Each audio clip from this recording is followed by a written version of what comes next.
अब चंचल और ललित दोनों जैसे तैसे करके उस पार्क में छुपने की जगह ढूंढ ही लेते हैं और भूषण उन्हें देख ही नहीं पाता।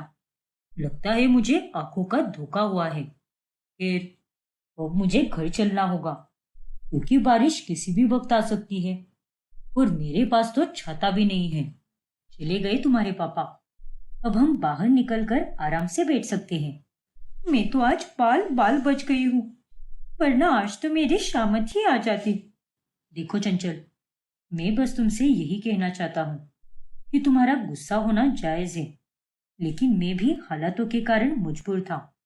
जैसे तुम्हारे घर वाले तुम्हें शादी के लिए फोर्स कर रहे हैं, वैसे ही मेरे घर वालों ने भी मुझे बहुत फोर्स किया और चंद दिनों में ही मेरी एक लड़की से शादी भी करा दी। हाँ तो ठीक है ना, ज्यादा बेचारा बनने की एक्टिंग मत करो, क्योंकि मैं अच्छी तरह से जानती हूँ कि तुम अपनी जिंदगी में उस चुड़ैल के साथ बहुत खुश हो। दिखाई थे मुझे जास्मीन ने तुम्हारे फोटोज। बड़ा फुदक फुदक कर सारी रस्में किए जा रहे थे तुम, और उतना खुश तो मैंने तुम्हें आज तक पहले कभी नहीं देखा, जितना कि उन फोटोज में देखा था। अरे इतनी बड़ी स्माइल तो तुमने मेरे साथ कभी सेल्फी खींचने वक्त भी नहीं दी, जितनी की शादी की फोटोज में उस मंजुलिका के साथ दे रहे थे तुम। अरे बाबा, वो सब तो बस एक नाटक था ना। मैं तो बस खुश दिख रहा था, लेकिन अंदर ही अंदर बहुत टूट चुका था। सच में चंचल, मैं आज भी तुमसे उतना ही प्यार करता हूँ। और तुम ये बिल्कुल मत सोचो कि अब मेरी शादी हो गई है तो हम दोनों में जो भी था वो सब खत्म हो जाएगा। नहीं चंचल, ऐसा बिल्कुल नहीं होगा।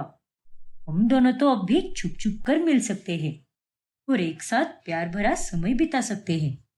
बकवास बंद करो अपनी, और ऐसा वैसा कुछ सोचना भी मत। अगर तुम्हें हमारा रिश्ता बचाना होता ना, तो तुम तब भी एफर्ट्स लेते और हमारे रिश्ते को बचा लेते, हमारे घर वालों को मनाते और खास करके मेरे माँ पापा को। लेकिन नहीं, तुमने तो शांत रहना चुना। अरे अपने प्यार के लिए लड़ने की कोशिश भी नहीं की तुमने। इसलिए प्लीज अब जो भी है उसमें खुश रहो और मुझे मेरे हाल पर छोड़ दो। यार चंचल, ये कैसी बातें कर रही हो तुम? ऐसे हम दोनों अलग कैसे हो सकते हैं? हो सकते हैं नहीं, बल्कि हम दोनों कब के अलग हो चुके हैं। अब प्लीज दफा हो जाओ मेरी जिंदगी से। और हाँ, दोबारा मुझे मैसेज या कॉल मत करना। रुक जाओ चंचल, प्लीज मेरी बात तो सुनो। लेकिन चंचल ललित की कोई बात नहीं सुनती और वो वहां से चली जाती है। और वो ये सारी बातें जाकर जैस्मिन को बताती है। और तभी क्या बात कर रही है? मुझे तो लगा था कि तू उस लुक्के को देखकर फिर से मोमबत्ती की तरह पिघल ही जाएगी, लेकिन नहीं, तूने उसे सुनाकर सब कुछ खत्म कर दिया और एक शादीशुदा आदमी के साथ रिश्ता रखने से तूने मना कर दिया। और ये जानकर मुझे बहुत खुशी हुई। Thanks jasmine. अब बस एक ही काम बचा है कि तू शादी कर ले। देख चंचल, अगर इस समय तू खाली रहेगी तो तेरे दिमाग में 100 बातें आती रहेगी। और अगर अंकल आंटी तेरे लिए कोई लड़का ढूंढ रहे हैं तो वो लड़का जरूर अच्छे घर का ही होगा ना। वो थोड़ी ना तेरी शादी किसी एरे गिरे लड़के के साथ करवाएंगे। नहीं यार, मुझे अभी शादी नहीं करनी है। ससुराल, पति, जिम्मेदारियां, ये सब मेरी बस की बात है ही नहीं। और मैं तो अब इन लड़कों के चक्कर में पड़ना ही नहीं चाहती, क्योंकि प्यार और विश्वास, इन पर से अब मेरा भरोसा उठ चुका है। क्या तू भी चंचल? चंचल के मना करने के बावजूद भी सरोज और भूषण उसके लिए एक रिश्ता लेकर आ ही जाते हैं और उस लड़के का नाम विवेक होता है। फिर चंचल विवेक को भी वही सब बताती है जो सब उसने नितिन से अकेले में कहा होता है, और वो उसे रिश्ता तोड़ने के लिए कहती है। पर चंचल, देखो विवेक, मैं जानती हूँ कि तुम अच्छे घर से हो, अच्छी पोस्ट पर नौकरी भी करते हो, लेकिन मैं शादी वगैरह के लिए तैयार बिल्कुल भी नहीं हूँ। मेरे घर वाले मुझ पर बहुत प्रेशर कर रहे हैं और बस यही एक बात है। बाकी मेरी सारी हिस्ट्री ज्योग्राफी तो मैंने तुम्हें पहले ही बता दी है कि मैं ये सब क्यों कर रही हूँ। हाँ चंचल, मैं समझ सकता हूँ, लेकिन ये सब तुम कब तक करोगे? और ऐसे कितने लड़कों को ऐसे ही रिश्तों के लिए मना करती रहोगी तुम? अब वो तो मुझे नहीं पता, पर फिलहाल के लिए मैंने तुम्हें जितना कहा है तुम प्लीज उतना ही करो। बाहर जब सब लोग तुमसे पूछेंगे तब तुम सीधा सीधा कह देना कि मुझे चंचल बिल्कुल नहीं पसंद और इसीलिए मैं इससे शादी नहीं कर सकता। ठीक है चंचल, जैसा तुम कहो। थैंक यू सो मच विवेक। लेकिन कमरे से बाहर आने के बाद, तो बताइए इंदु जी, आपके बेटे का क्या फैसला है? हमारी बेटी की तरफ से तो हाँ ही है। अब आप ही बताइए। बता विवेक बेटा, क्या है तेरे मन में? हाँ माँ, मैं भी इस रिश्ते के लिए राजी हूँ और मुझे चंचल के साथ शादी करने में कोई एतराज नहीं है। क्या? चलो अच्छा है, लेकिन तुम्हें क्या हुआ चंचल बेटा? तुम अचानक से इतनी हैरान क्यों हो गई? कुछ भी तो नहीं आंटी जी। हे भगवान, इस लड़के को मैंने अंदर इतने अच्छे से समझाया, लेकिन फिर भी इसने मुझे बाहर आकर धोखा दे दिया। लेकिन अब मैं क्या करूं? अब तो ये शादी होकर ही रहेगी। और फिर कुछ ही दिनों में चंचल और विवेक की शादी हो जाती है। और शादी के बाद पहली ही रात में, देखो चंचल, तुम इस बेड पर सो सकती हो और मैं यहाँ फर्श पर गद्दा बिछाकर सो जाऊंगा। अरे ये भी कोई कहने वाली बात है क्या? बेड पर तो मैं ही सोऊंगी। लेकिन उसके पहले तुम मुझे एक बात बताओ। कब से मैं तुमसे बात करने की कोशिश में थी, लेकिन तुम तो मेरे हाथ में आ ही नहीं रहे थे। सब कुछ इतना फटाफट हो गया कि शादी कब हो गई पता भी नहीं चला। लेकिन उस दिन मैंने तुम्हें क्या कहा था कि यहाँ से बाहर निकलकर इस रिश्ते के लिए मना कर देना, तो फिर तुमने इसके लिए हाँ क्यों कर दी? देखो चंचल, अरे क्या वो मैं? तुम्हारे कारण आज जो नहीं होना था वही हो गया है। मैंने तुम्हें साफ शब्दों में समझाकर बाहर भेजा था, इसी उम्मीद के साथ कि तुम बाहर जाकर इस रिश्ते के लिए मना कर दोगे और हमारी शादी नहीं होगी। लेकिन नहीं, तुमने शादी के लिए हाँ कर दी और मैं अब जिंदगी भर के लिए इस शादी के बंधन में फंस गई हूँ। मैं मानता हूँ चंचल कि मैंने तुम्हारी बात नहीं सुनी और बाहर आकर हाँ कर दी थी, जो कि तुम्हारी फैसले के एकदम खिलाफ था। लेकिन एक बार मेरी पूरी बात तो सुन लो। सच्चाई तो यही है कि मुझे भी तुम्हारी तरह शादी वगैरह में कोई इंटरेस्ट नहीं था, लेकिन मेरे घर वाले मेरी बात मान ही नहीं रहे थे और हर रोज मुझे शादी के लिए प्रेशराइज कर रहे थे। और इसी बीच में तुमसे मिला, जिसकी हालत बिल्कुल मेरी ही तरह थी। इसीलिए किसी और लड़की के साथ शादी करके उसे झूठी कस्में और वादे देने से बेहतर मुझे यही लगा कि मैं तुमसे ही शादी कर लूं। वाह, मतलब तुमने मुझे बकरा बना दिया। ऐसी बात नहीं है चंचल, तुम्हारे घर वाले भी एक ना एक दिन तुम्हारी शादी किसी लड़के के साथ तो करा ही देते, फिर चाहे तुम लाख पैंतरे क्यों ना आजमा लो। और तुम्हें भी अपने परिवार को खुश देखना था और मुझे भी यही चाहिए था, और इसीलिए मैंने ये शादी कर ली। लेकिन प्लीज चंचल, हमारे अपनों के खातिर इस रिश्ते को एक समझौता या जिम्मेदारी समझकर क्यों नहीं निभा सकते हम? अरे तुम पागल हो गई हो क्या? मेरे परिवार की खुशी का मैं खुद देख लेती, लेकिन तुम्हारी खुशी के खातिर मैं तुम्हारी परिवार का ध्यान क्यों रखूं भला? जैसे मैंने तुम्हें सारी बातें बताई, वैसे ही तुम भी मुझे सब बता सकते थे ना। लेकिन नहीं, तुमने ऐसा कुछ भी नहीं किया। एक नंबर के स्वार्थी हो तुम। सॉरी चंचल, मैं जानता हूं कि जो कुछ भी हुआ है उसमें तुम जरा भी खुश नहीं हो, पर यह बात भी उतनी ही सच है कि ये जो कुछ भी हुआ है वो बिल्कुल सही हुआ है। तुम भी मेरी फीलिंग्स के साथ नहीं खेल रही और मैं भी तुम्हारे फीलिंग्स के साथ नहीं खेल रहा, और अब तो हम दोनों बस अपना फर्ज निभा रहे हैं और कुछ भी नहीं। खैर, जो बर्बादी होनी थी वो तो हो गई। अब जाकर सो जाओ, मैं भी बहुत थक गई हूँ। ठीक है चंचल, कोई बात नहीं। और हाँ, एसी को आधे घंटे के बाद बंद कर देना, वरना रात भर अगर एसी ऑन रहा तो सुबह तक तो मैं बीमार हो जाऊंगी। ऊपर से बरसात के दिन भी चल रहे हैं, इसलिए मुझे कोई रिस्क नहीं लेना। ठीक है बाबा, मैं याद से कर दूंगा। Good night. होप चंचल मुंह फुलाकर सो जाती है और विवेक भी नीचे गद्दा बिछाकर सो जाता है। फिर अगली सुबह माना कि आज मेरा ससुराल का पहला दिन है, लेकिन मैंने भी ठान लिया है कि मैं जरा भी अच्छी नहीं बनूंगी। इन सबके नाक में इतना दम करूंगी कि ये सब के सब लोग मुझे 1 महीने के अंदर ही इस घर से निकाल देंगे, जिसके चलते मेरी ये शादी भी टूट जाएगी।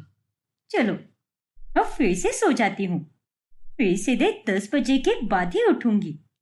अब चंचल फिर से कंबल ओढ़कर सो जाती है और सबका नाश्ता होने के बाद वो नहा धोकर हॉल में आती है। माफ करना माँ जी, वो मुझे देर से उठने की आदत है ना, इसीलिए मैं नाश्ते के लिए आ ही नहीं पाई। अरे कोई बात नहीं चंचल, हम समझ सकते हैं। अब इतने सालों की आदत अचानक से रातों रात थोड़ी ना बदल सकती है, इसीलिए तुम अपना समय ले सकती हो। फिर धीरे धीरे करके यहाँ के तौर तरीकों में तुम अपने आप ढल जाओगी। जी चलो चंचल, अब तुम्हारी पहली रसोई की रस्म का समय हो गया है। हालांकि सबने नाश्ता कर लिया है, पर फिर भी आज तो सब तुम्हारे हाथ का बना हुआ कुछ ना कुछ तो जरूर खाएंगे। ये लो बहू, ये शगुन है तुम्हारी पहली रसोई की रस्म का। आज तुम्हें चूल्हे की पूजा करनी होगी और उसके बाद माँ अन्नपूर्णा से प्रार्थना करना और अपनी नई घर गृहस्थी की शुरुआत करना। वो सब तो ठीक है माँ जी, मैं वहां की पूजा कर लूंगी, लेकिन मुझे खाना बनाना नहीं आता माँ जी। इन लोगों को तो मैं झूठ ही बोलूंगी। पहले दिन से ही मुझे इनके नजरों में गिरने की शुरुआत करनी होगी और तभी जाकर मुझे जल्द से जल्द यहाँ से छुटकारा मिलेगा। ये तो क्या कह रही है बेटा? सरोज बहन जी ने तो यही कहा था कि तुम अच्छा खासा खाना बना लेती हो, तो फिर अब तुम ये क्या बोल रही हो? अरे नहीं माँ जी, शायद आपको कोई गलतफहमी हुई होगी। मुझे तो बस मैगी चाय ये सब ही बनाना आता है, रोटी भी ठीक से बेल नहीं पाती मैं। सॉरी माँ जी, अब जो सच है वही बता रही हूँ मैं आपको। उम्मीद करती हूँ कि आप मुझे समझ पाओ। अरे कोई बात नहीं बेटा, मुझे तुम्हारा यह ईमानदार स्वभाव बहुत अच्छा लगा। और रही बात तुम्हारे खाना ना बनाने की, तो कोई बात नहीं, मैं और भावना है ना, हम दोनों मिलकर तुम्हें सब सिखा देंगे। क्यों भावना? हाँ हाँ बिल्कुल माँ जी। ठीक है फिर चलो देवरानी साहिबा, रसोई में आगमन करो और टेंशन फ्री रहकर खाना बनाना, क्योंकि अब से ये घर तुम्हारा भी है। जी भाभी। चंचल की जेठानी उसे सब समझा देती है और अब भावना सबके लिए हलवा बनाने लगती है। ये सब क्या हो गया? मुझे तो लगा था कि मेरी सास और जेठानी मुझे अच्छा खासा लेक्चर देंगी, लेकिन नहीं, उल्टा इन लोगों ने तो कितना अच्छा रिएक्शन दिया। खैर, वैसे तो मैं एकदम मस्त हलवा बनाती हूँ, लेकिन आज लाइफ में पहली बार मैं एकदम बेस्वाद हलवा बनाने वाली हूँ, ताकि सभी लोग इसे खाकर मेरी तारीफों के पुल नहीं बल्कि मेरी बुराइयों के पुल बांधेंगे।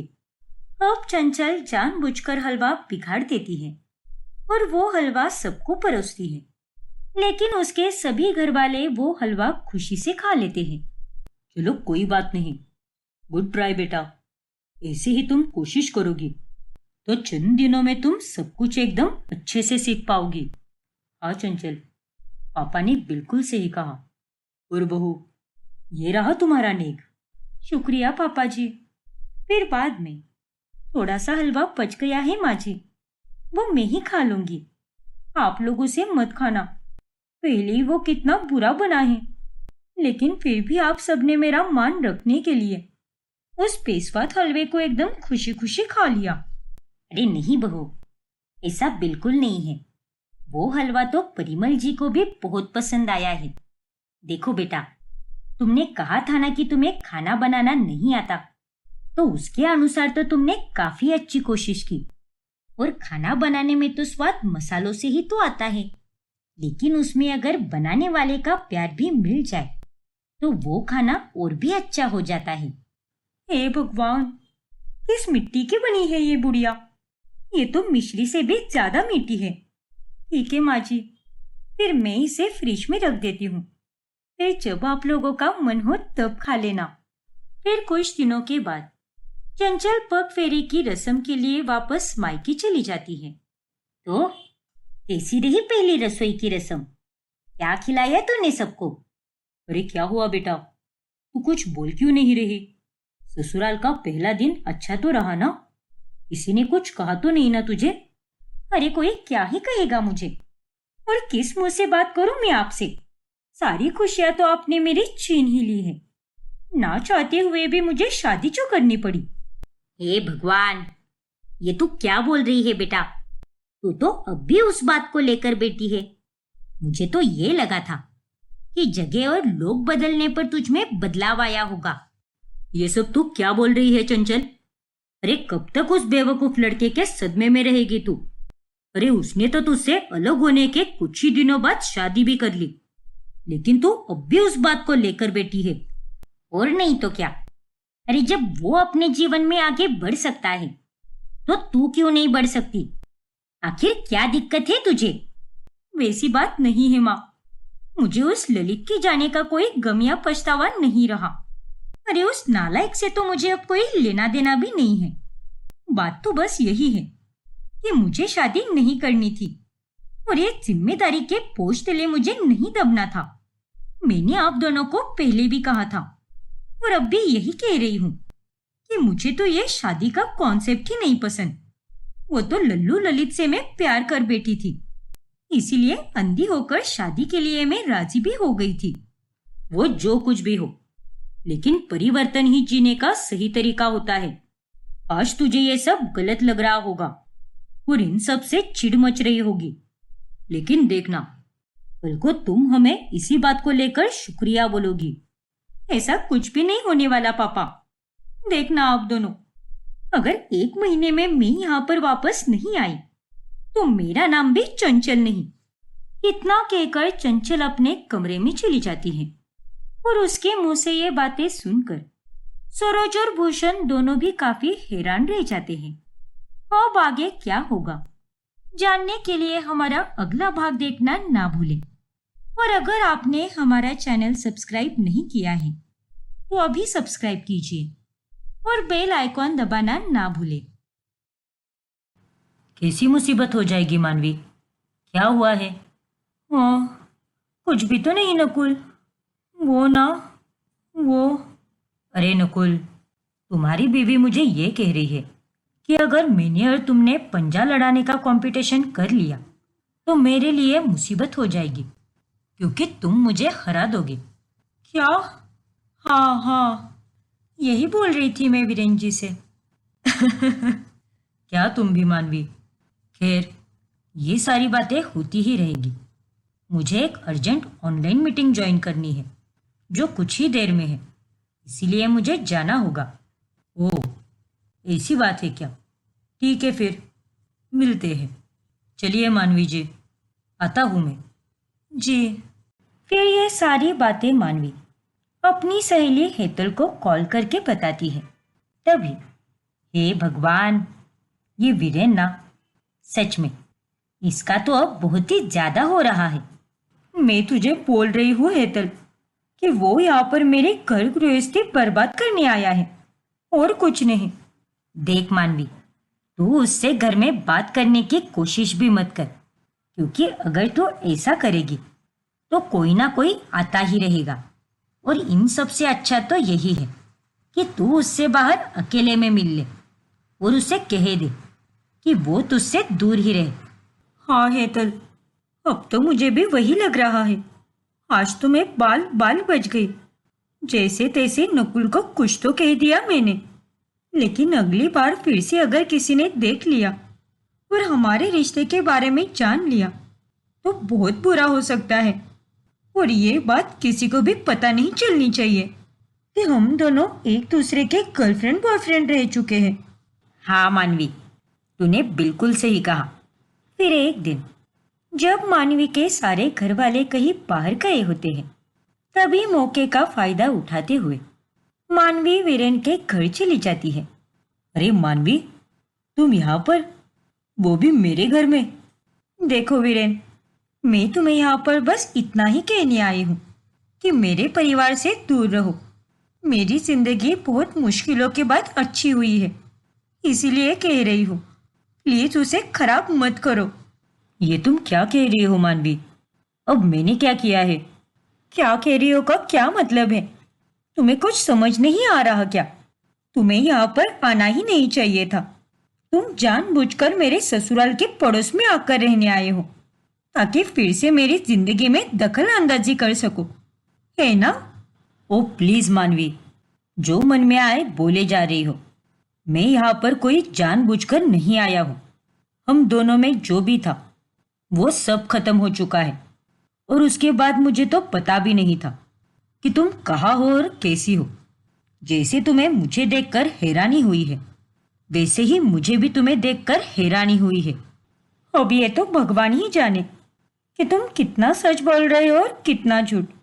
खैर, मेरे घर वाले किसी भी वक्त आते ही होंगे और मुझे तुमसे यहाँ पर ज्यादा बातचीत करने में कोई इंटरेस्ट नहीं है। लेकिन प्लीज मेरे घर बिल्कुल मत आना। खुद भी सुखी रहो और मुझे भी सुखी रहने दो। बाय। अरे मानवी, मेरी बात तो सुनो। मानवी वीरेन की कोई बात नहीं सुनती और वो वहां से निकलने लगती है। तभी उसका पति नकुल वहां पर आ जाता है और वो उसे वीरेन के घर से बाहर निकलते हुए देख लेता है। अरे नहीं, इसने तो मुझे देख लिया। अब मैं क्या करूं? अरे मानवी, तुम वीरेन के घर पे क्या करने गई थी? कोई काम था क्या? वो नकुल, वो वीरेन जी ने मुझे आवाज लगाई थी। वो दरअसल एक रेसिपी बना रहे थे और उन्हें कुछ समझ ही नहीं आ रहा था, इसीलिए उन्होंने मुझे वहां पर बुला लिया। अच्छा, ऐसी बात है क्या? ठीक है। वैसे माँ पापा और रितिका कहाँ पर है? बाहर गए हैं क्या? हाँ नकुल, तीनों भी बाहर गए हैं। वैसे तुम आज इतनी जल्दी कैसे आई ऑफिस से? अरे वो अचानक से बॉस को घर जाना पड़ा किसी काम से, इसीलिए आज की सारी मीटिंग्स पोस्टपोन हो गई। फिर मेरा भी कोई काम ही नहीं बचा वहां पर, तो मैं भी घर चला आया। अच्छा, ऐसी बात है क्या? हाँ मानवी। अच्छा चलो ना, मुझे बहुत तेज भूख लगी है। जल्दी से मेरे लिए कुछ खाने के लिए बना दो। हाँ नकुल, चलो। फिर नकुल और मानवी घर चले जाते हैं। अब ऐसे ही 2 दिन बीत जाते हैं, लेकिन वीरेन मानवी के घर जाता ही नहीं। ये वीरेन को क्या हो गया है? 2 दिन हो गए हैं, लेकिन ये तो आया ही नहीं और कहीं दिखा भी नहीं। माँ को पूछती हूँ, शायद उन्हें कुछ पता हो। अरे माँ, वीरेन 2 दिनों से नहीं आया है। क्या हुआ है? कहीं गया है क्या वो? पता नहीं रितिका, मुझे भी कहीं नहीं दिखा वो। मैं भी उसी के बारे में बात कर रही थी उपेंद्र जी से। रुको, मैं उसे कॉल करता हूँ। ये मेरे घर वाले भी ना, हद है। मैं उसे यहाँ आने के लिए मना करके आई हूँ और ये लोग उसे घर बुलाने के लिए पीछे पड़े हुए हैं। फिर नकुल वीरेन को कॉल करता है। अरे क्या हुआ वीरेन, कहाँ हो तुम भाई? घर पर आए ही नहीं। अरे नकुल, वो दरअसल 2 दिन से ऑफिस में कुछ ज्यादा ही काम है ना, इसीलिए उन सब में व्यस्त था और फिर घर आते आते लेट हो जाता था, इसीलिए वहां पर आ ही नहीं पाया। अरे काम वाम तो होता ही रहेगा वीरेन, लेकिन वक्त निकाल कर जरूर आना हमें मिलने। माँ और पापा तुम्हें बहुत याद कर रहे हैं। हाँ भाई, जरूर। बस ये काम निपट जाए, फिर जैसे ही मुझे वक्त मिलेगा तो मैं वहां पर आ जाऊंगा। इतना कहकर वीरेन कॉल कट कर देता है। लेकिन अगले 2 दिन बीत जाते हैं और तब भी वीरेन आता ही नहीं। वीरेन के घर की लाइट तो जल रही है, लगता है वो घर पर ही है। आज मैंने छोले पूरी और पुलाव बनाया है, उसे भी बुलाऊंगी खाने पर। ला रितिका, मुझे उसे फोन लगा कर दे। हाँ माँ, अभी लगाती हूँ। हे भगवान, आप लोग भी ना। अरे आप लोग किसी पड़ोसी को एकदम घर वालों के जैसे कैसे बना सकते हो? वो अपने कामों में व्यस्त है, तो उसे बार बार कॉल करके क्यों परेशान करते हो आप लोग? रहने दो ना, जब उसका मन करेगा तब वो यहाँ पर आ जाएगा ना। अरे भाभी, वैसी बात नहीं है। वो आदमी अकेला रहता है और उसका पूरा परिवार दूसरे शहर में रहता है, और ऐसे में तो हमें ही उसका ध्यान रखना होगा ना। सोचो, अगर उसकी जगह पर आप होती तो आपको कितना अकेला महसूस होता। रितिका बिल्कुल सही कह रही है बहू। तू जाकर छोले देख, मैंने गैस पे धीमी आंच पर रखा है। ठीक है माँ जी। फिर सिंधुरा वीरेन को कॉल करके बुलाती है। तब भी वो उन्हें बहाने देता है, लेकिन सिंधुरा का कई बार कहने पर वो उसे ना नहीं कह पाता और खाने पर आ जाता है। और उसे देखकर मानवी बहुत गुस्सा हो जाती है। अरे बहू, तूने वीरेन को ये जली हुई पुरिया क्यों दी है? ये तो मैंने तुझे फेंकने के लिए कही थी ना। क्या बात है मानवी जी, किसी बात का गुस्सा निकाल रही हो क्या आप मुझ पर? अरे नहीं वीरेन जी, ऐसी कोई बात नहीं है। दरअसल वो मेरे ध्यान में रहा ही नहीं। माफ कीजिए माँ जी, मैं अभी इनकी थाली में अच्छी पुरिया रख देती हूँ। ठीक है बहू, कोई बात नहीं। फिर सिंधुरा के कहने पर मानवी वीरेन को अच्छी पुरिया देती है, और ना चाहकर भी वीरेन को वहां पर आना जाना करना ही पड़ता है, क्योंकि एक प्रकार से अब उसने मानवी के ससुराल वालों के दिलों में अपनी एक जगह बना ली होती है। फिर एक रोज जब नकुल दूसरे शहर ड्यूटी पर गया होता है, तभी चलो, रात के 2 बज चुके हैं, अब मुझे सो जाना चाहिए। कल सुबह जल्दी उठकर ऑफिस भी जाना है। फिर वीरेन सोने से पहले खिड़की बंद करने जा ही रहा होता है, तभी वो मानवी के घर में 2 चोरों को पीछे की खिड़की से घुसते हुए देख लेता है। ओ नो, ये तो चोर लग रहे हैं। फिर वीरेन जल्दी से बांबू लेकर जाता है और उन चोरों को पीटकर पुलिस के हवाले कर देता है। हे भगवान, आज तो हम तुम्हारे कारण बच गए वीरेन बेटा। तुम्हारा बहुत बहुत धन्यवाद। हाँ वीरेन, अगर तुम उन 2 चोरों को अपनी खिड़की से हमारे घर में आते हुए नहीं देखते तो ना जाने आज क्या हो जाता। अरे कोई बात नहीं रितिका, आप लोग मेरे अपने जैसे ही हो, इसलिए आप लोगों को बचाना मेरा फर्ज ही था। चलिए अब सो जाइए। वो चोर तो अब हवालात की हवा खा रहे होंगे, इसीलिए आप सब निश्चिंत रहिए। फिर जब नकुल दूसरे शहर से वापस आता है, तब वो ये चोरी वाली बात सुनकर काफी घबरा जाता है। वीरेन भाई, तुम्हारा बहुत बहुत शुक्रिया। अरे बाबा, अब कितने बार आप मेरा शुक्रिया अदा करोगे? और ये बार बार कहकर आप लोग मुझे एक पराई की तरह महसूस करा रहे हो।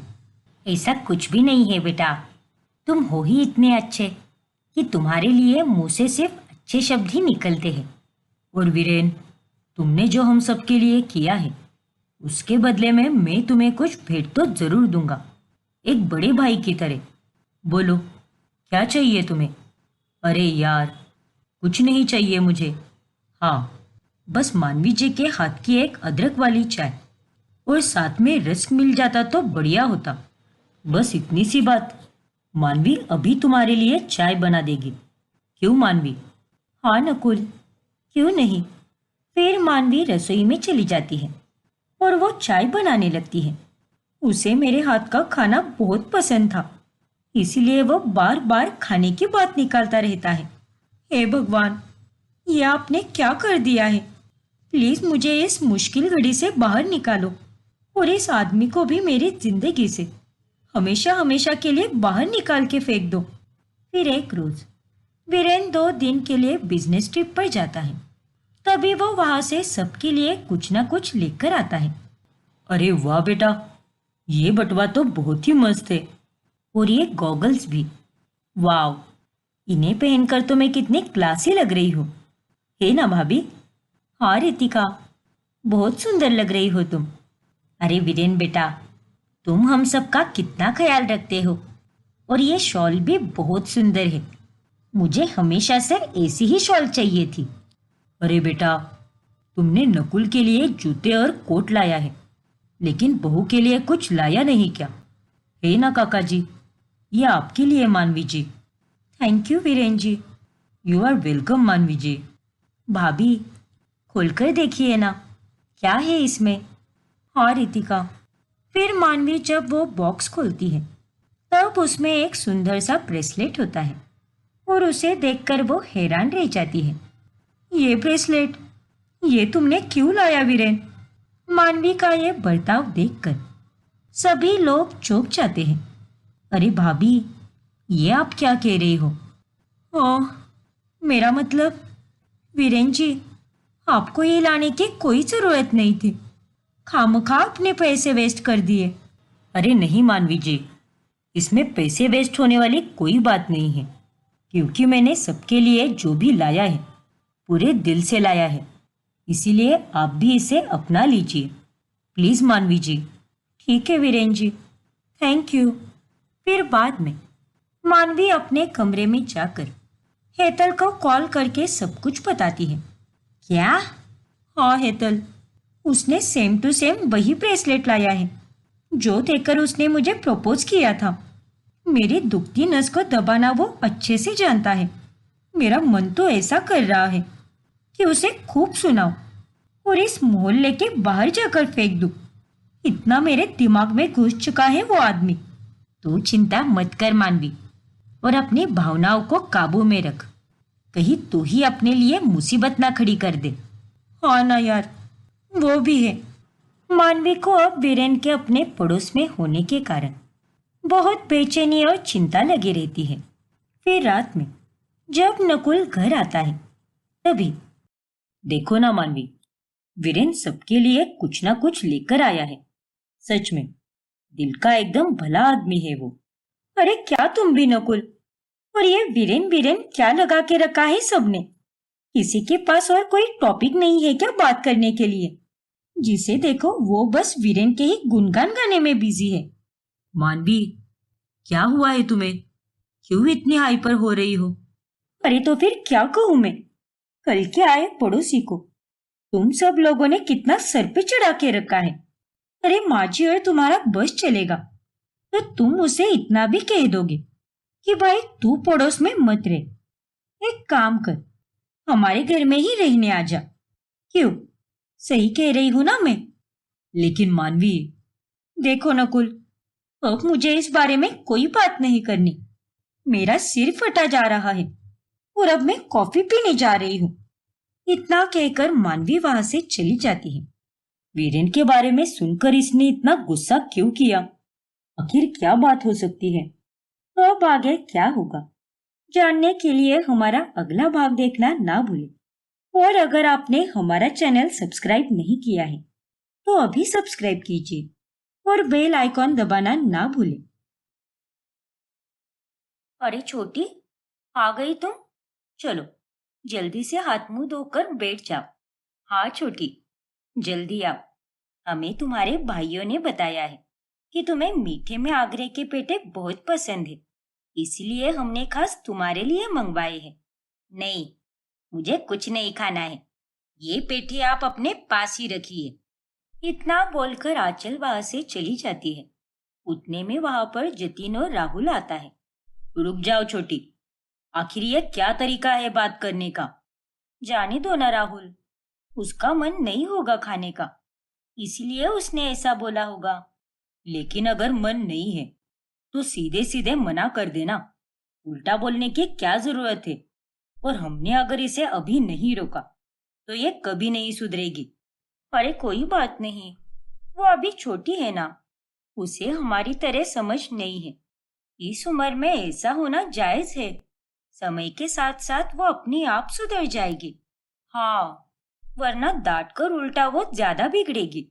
सोनिया और नैना की बात मानकर जतिन और राहुल आंचल को कुछ नहीं बोलते।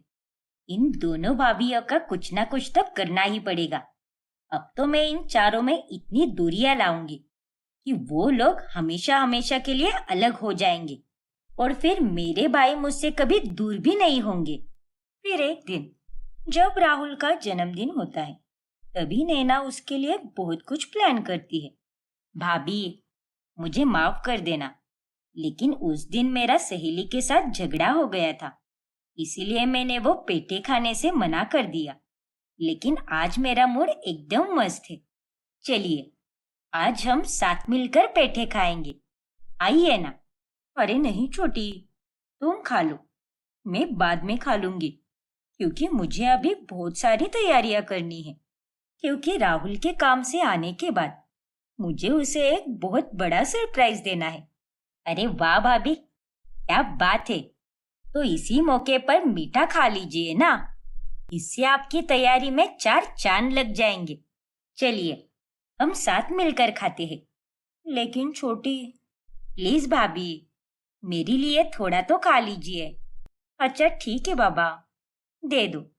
इतना बोलकर आंचल नैना को जानबूझकर बहुत सारे पेठे खिलाती है, जिसके बाद नैना को बहुत सुस्ती आ जाती है। ओह, यार छोटी, मुझे तो अभी बहुत तेज नींद आ रही है। ऐसा है क्या? तो फिर आप एक काम कीजिए, आप अभी थोड़ी देर के लिए सो जाइए, फिर मैं आपको आधे घंटे बाद उठा दूंगी। ठीक है छोटी, लेकिन पक्का उठाना, वरना सारी तैयारियां रह जाएगी। हाँ भाभी, आप फिक्र मत कीजिए, मैं आपको याद से उठा दूंगी। फिर नैना सो जाती है और आंचल उसे जानबूझकर उठाती ही नहीं। फिर शाम में जब राहुल घर आता है, तब नैना उठ जाती है। अरे नैना, मुझे लगा कि तुम मेरे साथ कहीं बाहर चलोगी। तुम्हें मैंने कितनी बार फोन किया, लेकिन तुमने तो फोन उठाया भी नहीं। आज मेरा जन्मदिन है और सोने के लिए तुम्हें आज का ही दिन मिला था क्या? मुझे माफ कर दो राहुल, लेकिन मुझे छोटी उठाने वाली थी। पता नहीं उसने मुझे क्यों नहीं उठाया। और मैं सच कह रही हूँ, मैं तुम्हारे लिए बहुत कुछ करने वाली थी, लेकिन वो पेठे खाने के कारण मेरी तो आंख भी नहीं खुली। ठीक है नैना, कोई बात नहीं, तुम सो जाओ। शायद तुम्हारी नींद अभी भी पूरी नहीं हुई है। अरे नहीं राहुल। फिर राहुल वहां से चला जाता है और वो अब नैना से नाराज ही रहता है। और उन दोनों को ऐसे देखकर आंचल के दिल को बड़ी खुशी मिलती है। फिर अगले दिन, छोटी, मैंने तुमसे कहा था ना कि मुझे याद से उठा देना, लेकिन तुम्हारे ना उठाने के कारण मैं शाम तक सोती रही और राहुल के जन्मदिन के मौके पर ही हमारा झगड़ा हो गया। अरे बाप रे, माफ कीजिए भाभी, पर मेरी सहेली की अचानक से तबीयत बहुत खराब हो गई थी, इसीलिए मुझे वहां पर जाना पड़ा। मैंने सोचा कि मैं आपको फोन करके उठा दूं, लेकिन मैं तो अपना फोन घर पर ही भूल गई थी। और जब मैं घर पर वापस आई, तब मुझे लगा कि आप खुद से उठ गई होंगी। नहीं ना छोटी, मैं उठ ही नहीं पाई, सीधे राहुल के आने पर ही उठ गई।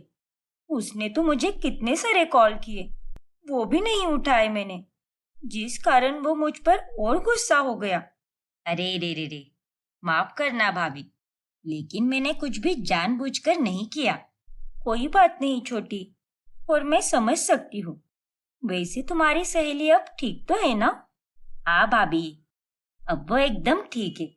चलो अच्छा है।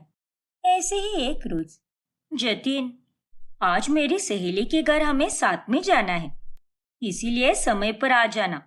मेरे सारे दोस्त तुमसे मिलना चाहते हैं। हाँ सोनिया, मैं समय पर ही आऊंगा, तुम बिल्कुल चिंता मत करो। लेकिन शाम होने पर जब सोनिया को जतिन का फोन आता है, तभी वो फोन आंचल उठा लेती है। हाँ बोलिए ना भैया, क्या हुआ?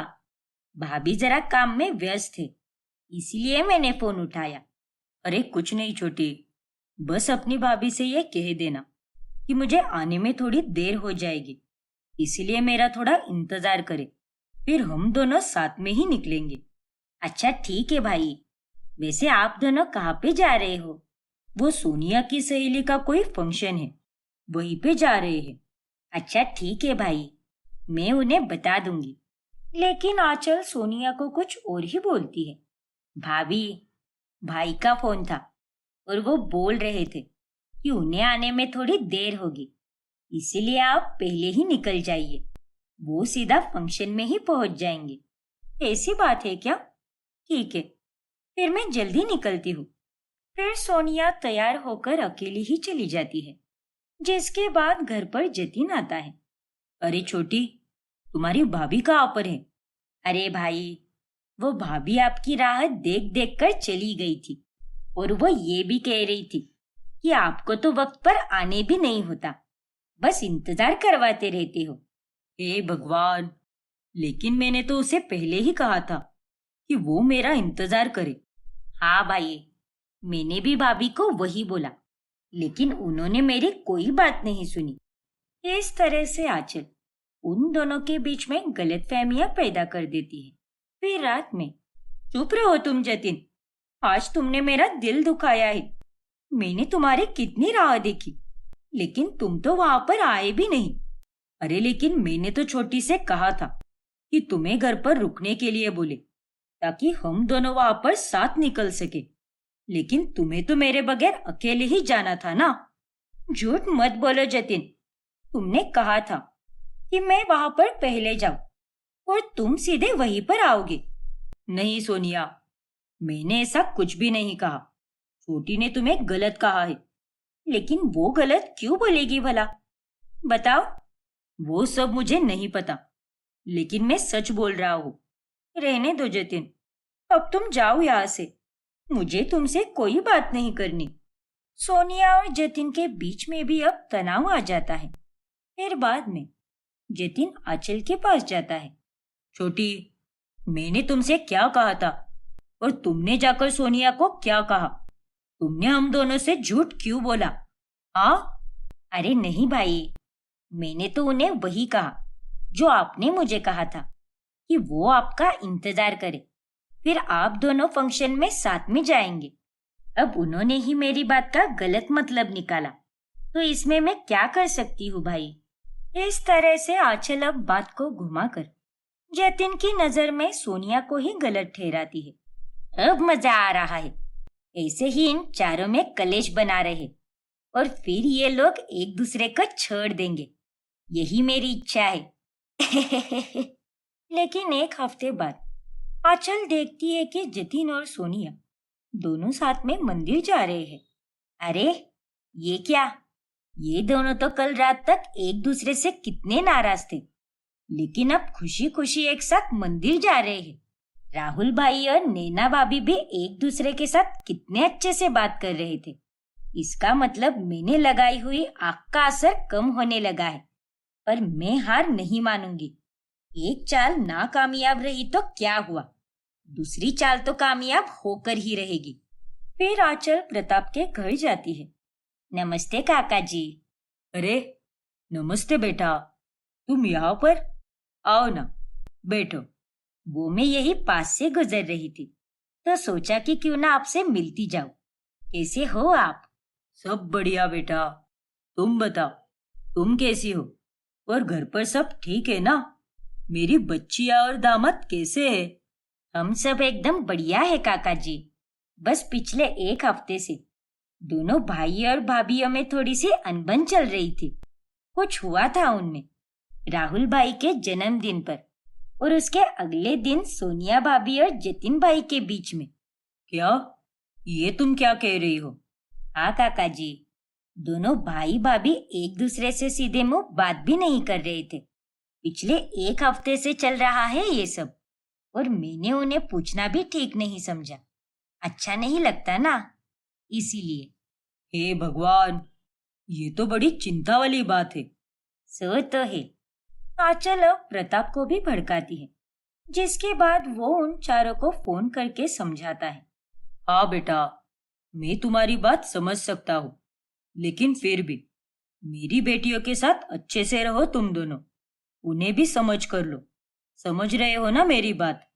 हाँ पापा जी, बस थोड़ी सी गलतफहमियां हो गई थी, और कुछ नहीं। पर हम आपकी बातों पर जरूर ध्यान देंगे। ठीक है बेटा, एक बार सोनिया से बात कराना। नमस्ते पापा। बोलिए, कैसे हो आप? वो सब छोड़ो सोनिया, तुम ये बताओ, ये मैं क्या सुन रहा हूँ आंचल से? आखिर तुम लोग लड़ झगड़ क्यों रहे हो? तुम्हारी मर्जी से ही मैंने शादी कराई थी ना, और तुम्हारी शादी को अभी तक एक महीना भी पूरा नहीं हुआ है कि तुम लोगों ने झगड़े शुरू कर दिए। नहीं पापा, ऐसी कोई बात नहीं है। वो तो बस छोटा सा झगड़ा था, कोई बड़ी बात नहीं है और अभी सब कुछ ठीक है। अगर इतना ही छोटा झगड़ा था तो तुम लोग एक दूसरे से पूरे एक हफ्ते तक नाराज क्यों थे? यही सब करते रहोगे तो कैसे चलेगा बेटा? नैना और राहुल को भी ये बात समझा देना और सब साथ में खुशी से रहना, ठीक है ना? हाँ पापा, आप चिंता मत कीजिए, मैं आपकी बात अच्छे से समझ गई। अब से हमारे बीच कोई लड़ाई नहीं होगी। फिर आंचल जब घर पहुंचती है तभी उस पर सभी लोग नाराज होते हैं। देख छोटी, हर पति पत्नी के बीच मनमुटाव तो होता ही रहता है, लेकिन इसका मतलब ये थोड़ी ना होता है कि तुम सीधे जाकर पापा को सब कुछ बताओ। हाँ छोटी, ये तुमने सही नहीं किया। भाभी, आप दोनों तो मुझे ऐसे डांट रही हो जैसे कि मैं वहां पर जानबूझकर गई थी। मैं तो बस वहां से गुजर रही थी तो सोचा कि उनसे मिल लूं और फिर बातों बातों में उन्हें आप लोगों की लड़ाई के बारे में बता दिया। तो उसमें क्या गलत किया मैंने? कुछ गलत नहीं है छोटी, पर ये सब बताना जरूरी नहीं था। तुम अब बड़ी हो चुकी हो और तुम्हें समय के साथ समझदार बनना पड़ेगा। हाँ छोटी, तुमने हमारे पापा को खामखा परेशान कर दिया और अब वो इसी बात की चिंता करते बैठेंगे और उनकी तबीयत भी खराब हो जाएगी। हाँ छोटी, आइंदा से ऐसा मत करो। घर की बातें घर में ही रखा करो। माफ कीजिए भाभी, लेकिन सच में मैं ही बेवकूफ थी जो वहां पर चली गई। इतना तो कभी मुझे मेरे भाइयों ने भी नहीं डांटा जितना कि आप दोनों डांट रही हो। जाने दो, आप दोनों को मैं बुरी लगती हूँ तो लगने दो। हूँ मैं बुरी? अरे छोटी, तुम हमारी बात का गलत मतलब निकाल रही हो। हम तुम्हें बुरी थोड़ी ना कह रहे हैं। बात को ठीक से समझने की कोशिश करो ना। हाँ छोटी, लेकिन आंचल वहां से गुस्सा होकर चली जाती है। जो भी हो, इन सबको काका जी से डांट पड़वा कर बहुत मजा आया। अब काका जी के मन में मेरे दोनों भाइयों की गलत छवि बन गई है और अब तो मैं ऐसी एक और चाल चलूंगी जिसके बाद तो वो मेरे दोनों भाइयों पर और ज्यादा गुस्सा हो जाएंगे और फिर ये रिश्ता तोड़कर अपनी बेटियों को यहाँ से वापस लेकर जाएंगे। ऐसे ही एक दिन जब नैना और सोनिया बारिश में भीगकर घर लौटती है तभी उन दोनों को बुखार आता है। नैना, सोनिया भाभी, ये दवाइयाँ यहीं पर रखी है, आप दोनों इसे दोपहर में ले लेना, ठीक है ना? हाँ राहुल, जतिन चला गया क्या?